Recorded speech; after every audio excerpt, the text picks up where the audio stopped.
From Triple E Media, I'm Rahmat Muhammad, and this is The Backstory.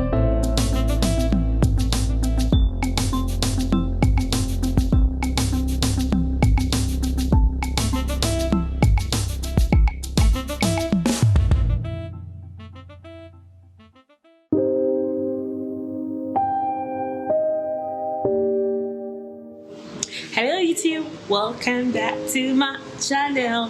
Alright, today is actually a vlog, and I'm actually vlogging. In fact, this vlog, I'm so excited because it's bringing me a lot of nostalgic feeling. This was the institution I graduated from, University of Jos. The National Association of Nigerian Students has called on all the state governments whose students are still stranded in the University of Jos to evacuate them in record time. The University of Jos has suspended academic activities and closed its hostels. The suspension order was due to the intensified killing of students around the university area shortly after the relaxation of a 24-hour curfew in Jos. According to a press statement signed by the university registrar,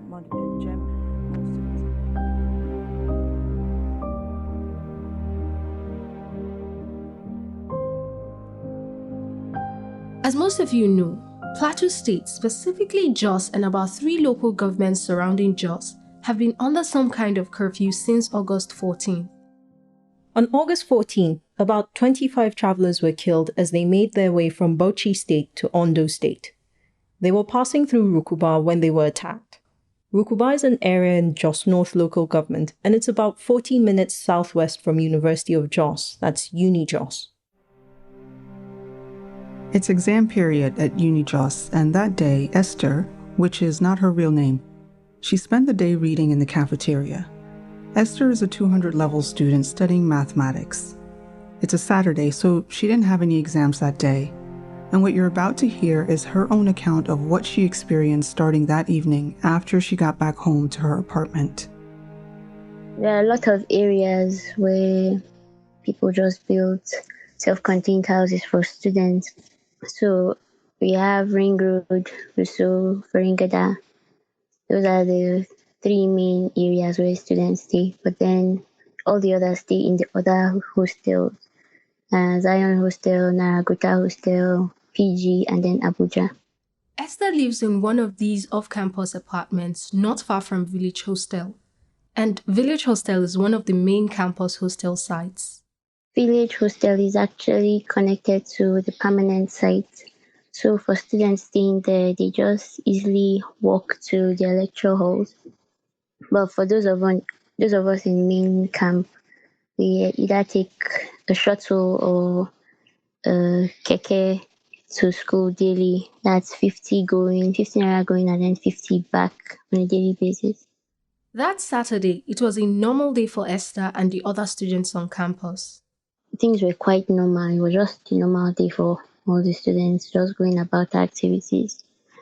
And then, I went to read that evening at the cafeteria, which is in Village Hostel, and then I went back home by like 7:20-ish.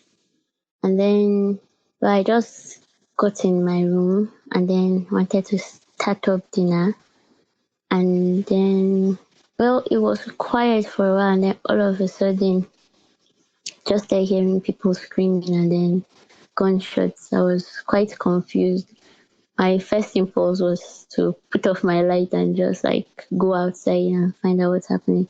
And then I just saw my neighbors running out of their rooms also, because we stay in a compound, and they told us that we should all run to Village Hostel.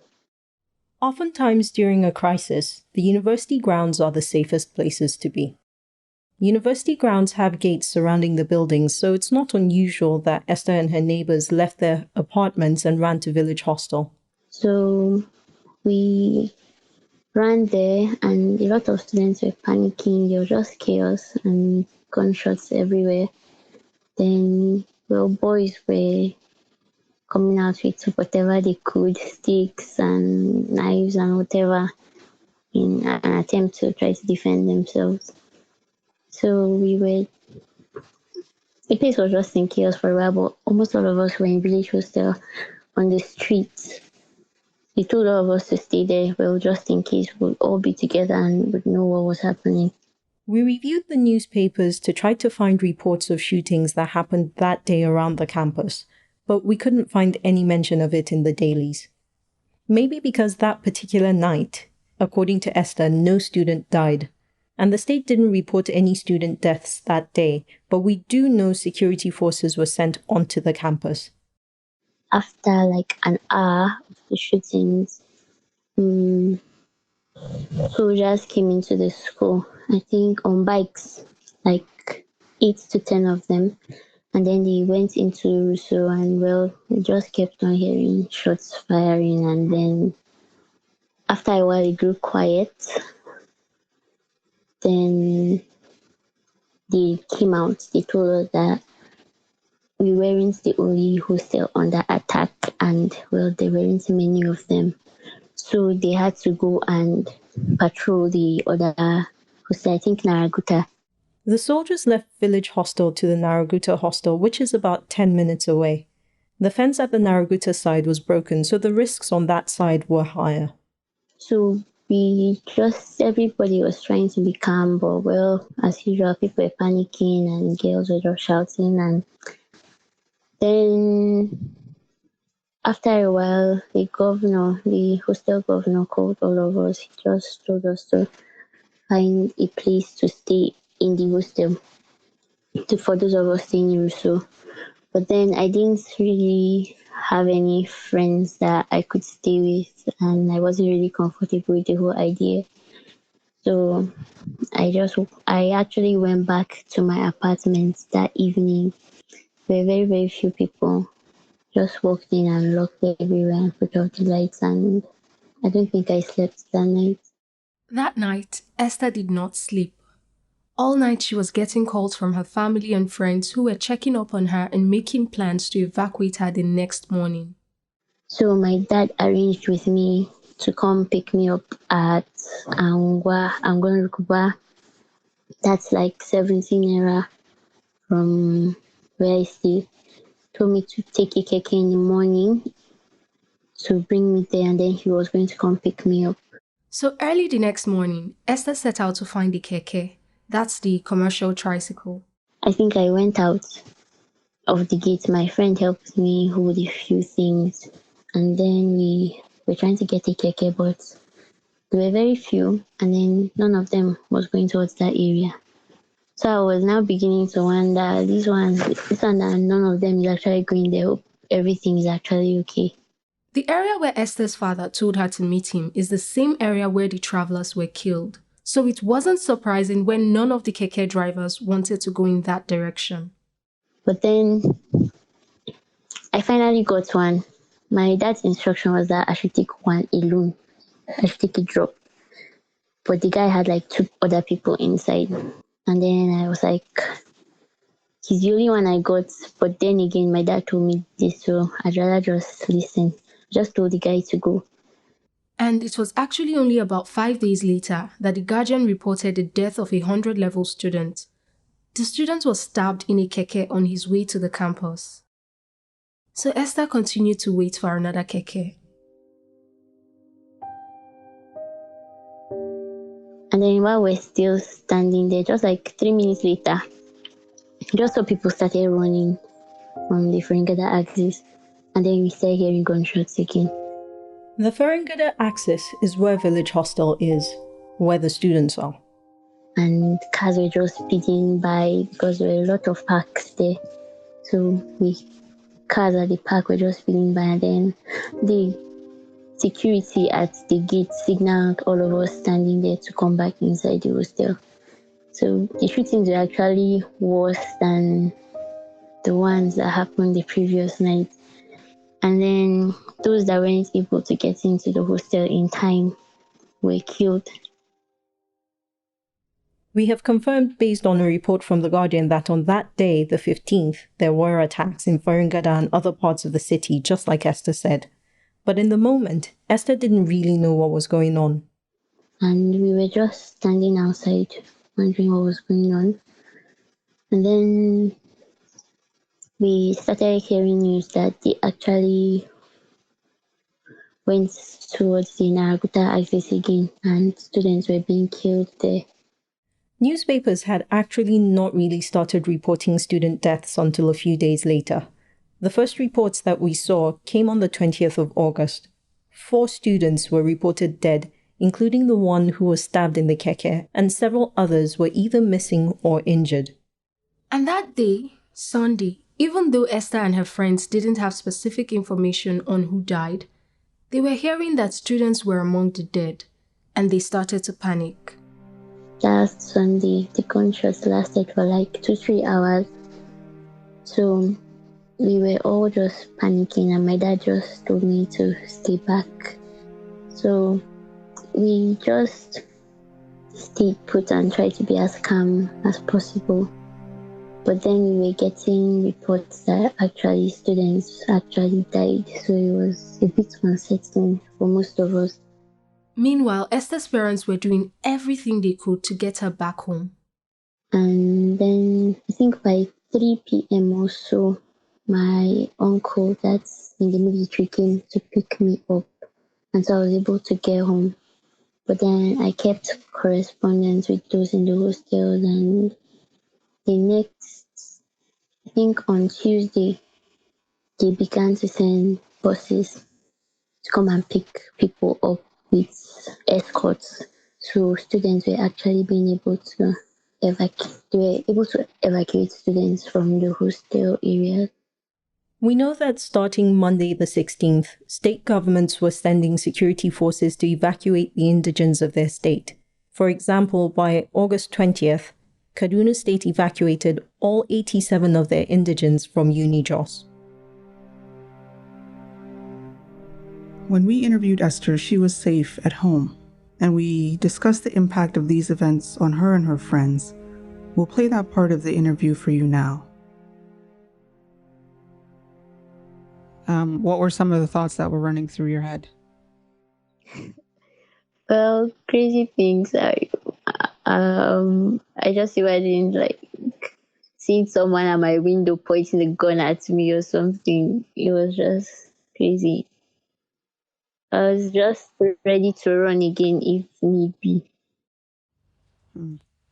Did you find that other of your classmates, were they also ready to run, or were some of them ready to defend themselves?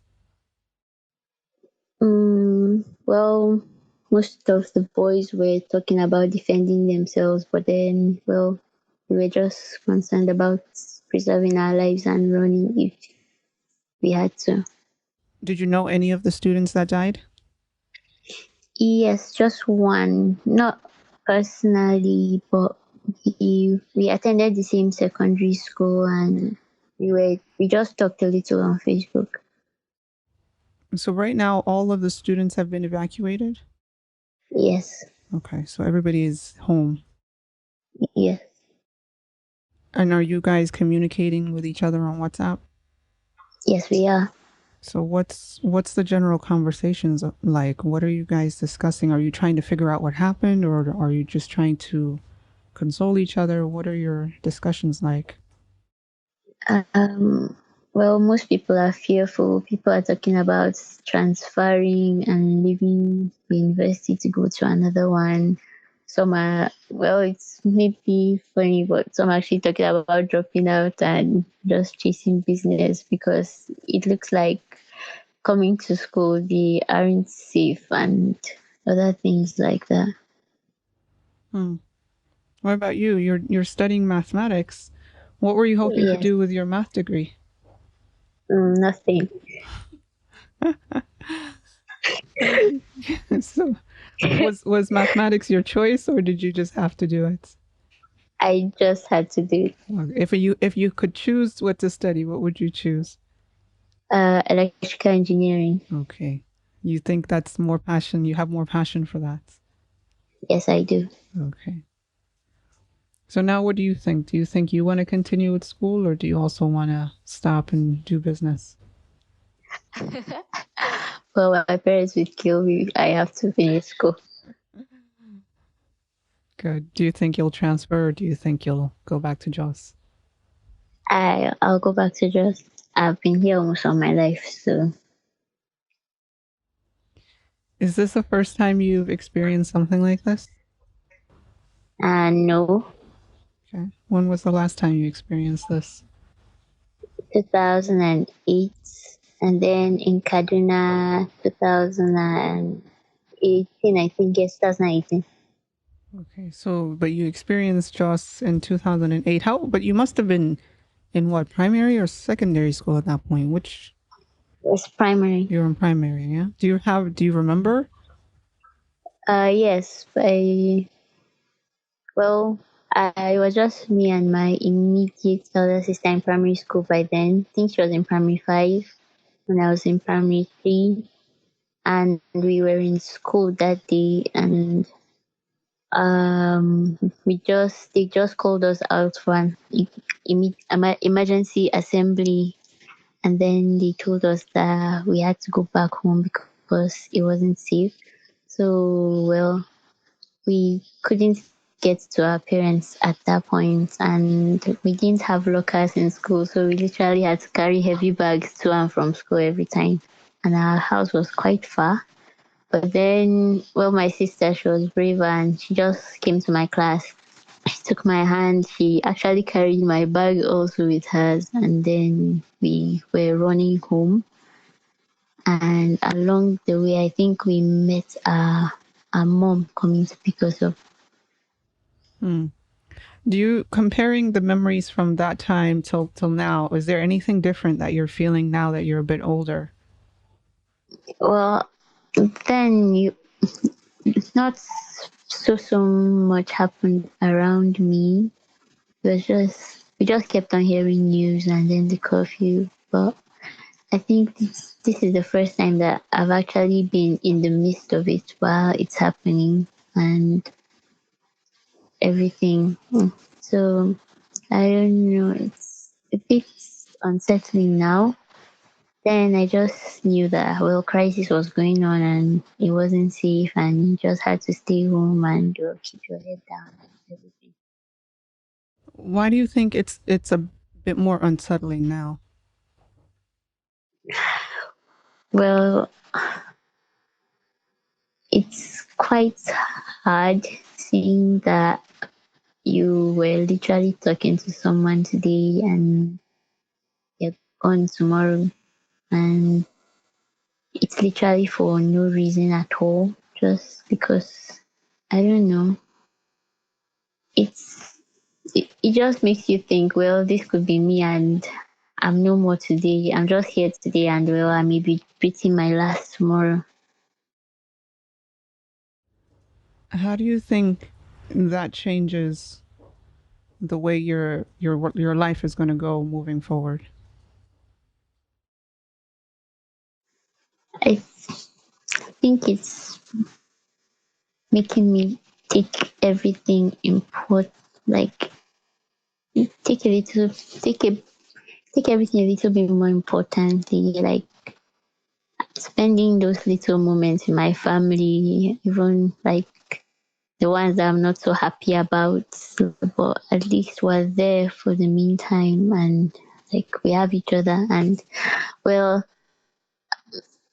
I was never a very big school enthusiast, but then those guys were like the guy that was my mate in my friend from secondary school that passed. He was actually good and he was excelling, and all of a sudden he's no more. And very soon, some people actually forget that he actually existed ever, and they'll just move on with life like you were never there. What was his name? Even Stephen. Do you know his family name? we just call him Steven Bloss. I actually never found out his family name. Stephen Plus. What was he studying? He was studying political science. Okay. Was he passionate about it? He was actually.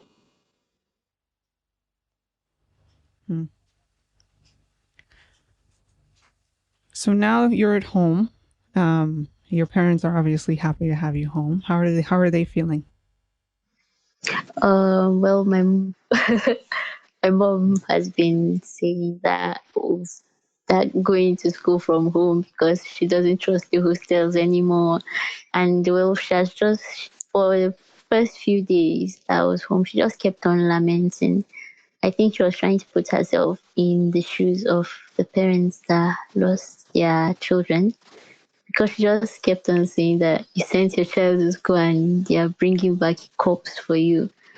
She just kept on repeating that thing for a few days, and she just kept on calling my uncle, the one that brought me back home, to tell him thank you. And oh, just it's quite unsettling for her because she we don't even go out much because she's saying anything can happen and she doesn't want us to be caught in the middle of it in the meantime. And is your dad also happy you're home? He is. Good. Well, we're also happy you're home, and we're very sorry for the loss of your friends. Thank you. And yeah, when this whole thing settles, we hope you finish your degree. Thank you. And thank you very much for your time. Thank you too. All right. Take care.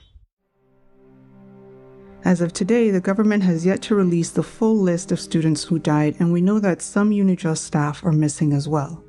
The only 3 students we can say for certain have passed on, based on multiple news reports, are Doris Beatrice, Bagu Christopher, and Jeremiah Matthews Dalong.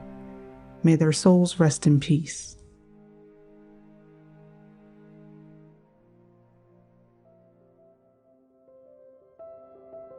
We use several sources in our work, and we include links to many of our sources in our episode notes. I want to talk about one particular source that we used for this episode. We came across a video that Asma'u Zakari uploaded on her YouTube channel. Asma'u is a graduate of UniJos, and in the video she's taking us through a tour of the campus. We're going to include a link to her full video in our episode notes, but I want to play a few seconds of that video for you to hear. The school is not on session, everywhere is empty, but then there are non-academic staffs around. So our vlog, I don't know, I'm excited about this. Oh my God. I've even met one of my classmates already. Actually, he works in the ICT department. So I'm so excited. When your memories are coming back, when I don't know, let's just go because I don't want to start crying. I'll get emotional like that. If you're watching us on YouTube, you can actually see Asma'u's face. But you don't need to see her face to feel how excited she was to be back on campus. For a lot of people, the university experience is exactly what Asma'u is trying to describe. There's no amount of money that can replace that experience. There are no words that can truly describe it. For me, the university experience represents the hero's journey. Yes, the journey is relatively safe and it happens in the protected environment of the university, but it's still a journey. The person who walked through the university doors in the first year is not the same person who walks out in that final year. And in the end, it honestly doesn't matter what you studied or what your CGPA was. What matters is who you are when you walk out of those doors. And who you are is a sum total of what you know, what you experience, and how you choose to remember those experiences. And that last bit, how you choose to remember the experience, is much more important than you know. Memories are the one thing that you can control. So to the University of Jos students, may your memories be peaceful.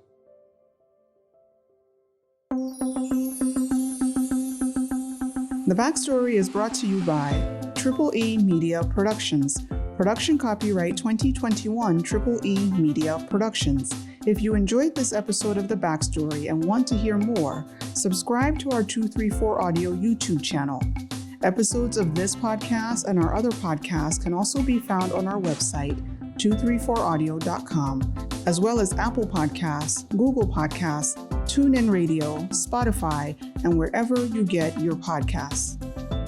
This episode of The Backstory was produced by Anthonieta, Kalunta, Nabilah, Usman, Dominic Tabakaji, and Sam Tabakaji. Executive Producer Rahmat Muhammad. Special thanks to Richard Anyebe, John Iwodi, Rabia Hadejia, and Malaiwa Gbado Ikaleku. If you are interested in sponsoring this program, reach out to us at 0818-230-1234 or email us at info@234audio.com.